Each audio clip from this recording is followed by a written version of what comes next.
大家好，地膽帶路由香港我係阿食，今日同大家去江輝圍食一間舊嘅燒味鋪，飲例湯仲飲到個幾廿年冇飲到嘅稀有部位。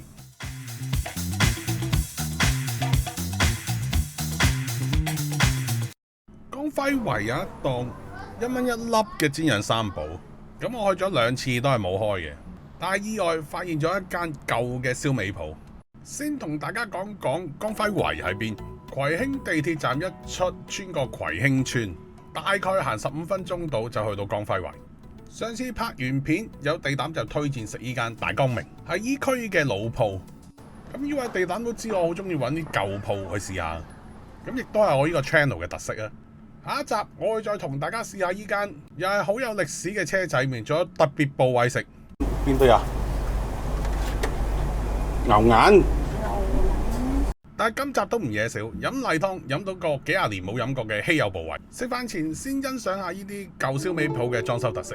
斬燒味就喺門口，個燒味架仲要係冇玻璃嘅。咁如果喺大馬路呢，嗰啲濕濕地嘅燒味呢就會黐晒塵。叉燒可以自己夾，即係證明呢度係做師奶生意。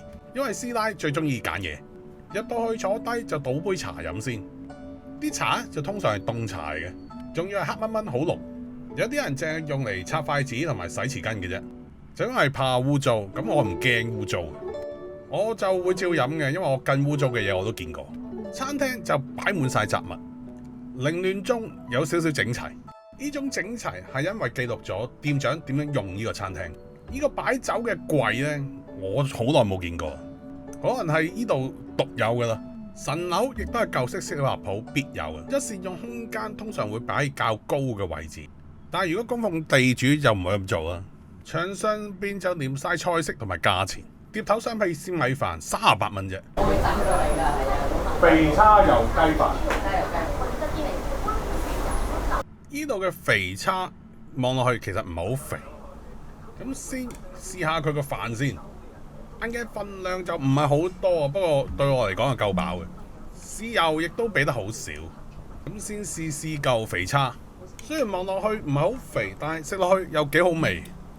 佢有少少似再興嗰啲淋叉，咁但係食落去又有少少彈。各位食叉燒嘅專家就可以分享下依嚿究竟係咩部位。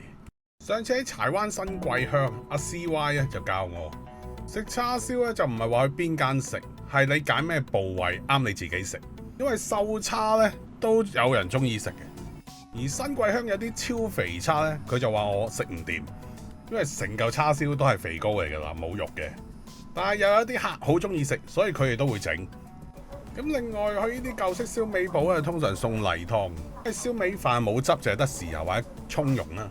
食下你就會覺得口乾，所以整啖例湯濕濕口嘅，其實都係一個好嘅配搭。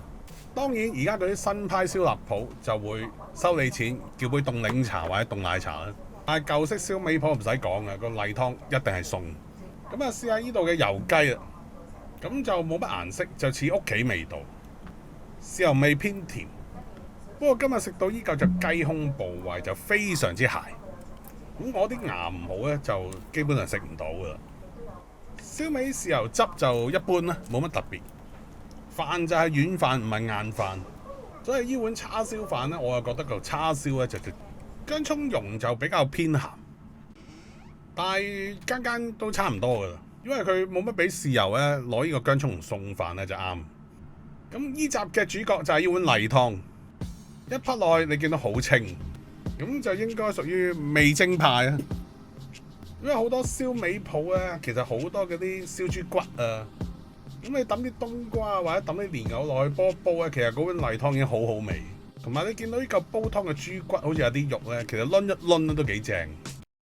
不過喺30年前，我喺紅磡曲街一間燒味檔飲過一碗例湯，其中佢入邊有嚿豬骨，令我一生難忘。從此我飲例湯就有戒心。咁我反一反嚿豬骨，大家睇清楚，佢係屬於一個豬頭嘅部位。